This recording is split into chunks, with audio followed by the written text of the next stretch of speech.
Sorry, my camera kind of died on me there, but you know, not even taking into consideration all the other manuscripts and translations we have in other languages that they found too. The second, or the author then says that, oh well, then we have to look at it as the Bible was actually written, 1700 years ago. Well, we know that that's completely false, because we know that there are many manuscripts before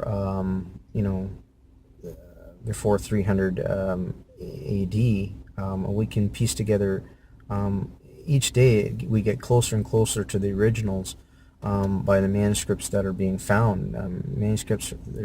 There's apparently tens of thousands of different fragments and manuscripts that have been found that haven't even been looked at yet.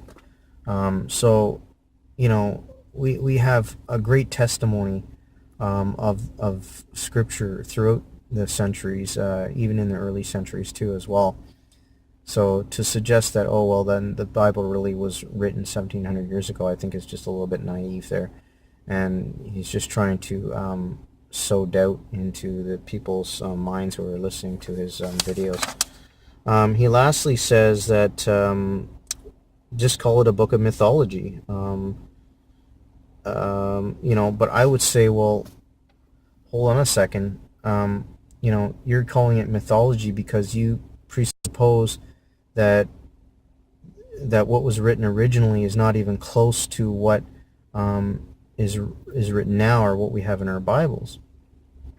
But then you'd have to rewrite history itself, the Roman, Greco-Roman history, with all the authors that people read through the history there. Most of these authors, their first manuscripts aren't even until about 800 years later. Some of them, I think Alexander the Great's, the first manuscript we have of Alexander the Great is, 1,000 years later. And of course, when everybody reads these authors, or reads about these particular people in history, they know that it's true, and they believe that it's true. Historians all agree that Plutarch's writings were Plutarch's writings, yet we don't see his first manuscript as his writing. He was apparently a first century guy too. We don't see any of his writings until about 800 years later or so.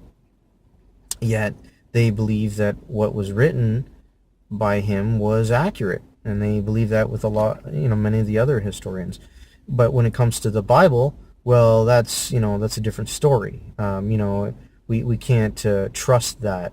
Yet the Bible's the testimony or the burden of proof on the Bible I should say the testimony of the Bible in itself is much greater and much richer than any of these historical. I believe that we have a good account, a great historical account of the Bible and what happened in Jesus' time, and I think a lot of these arguments have to be thought out a little bit better. Thanks, and God bless, and we'll talk to you later.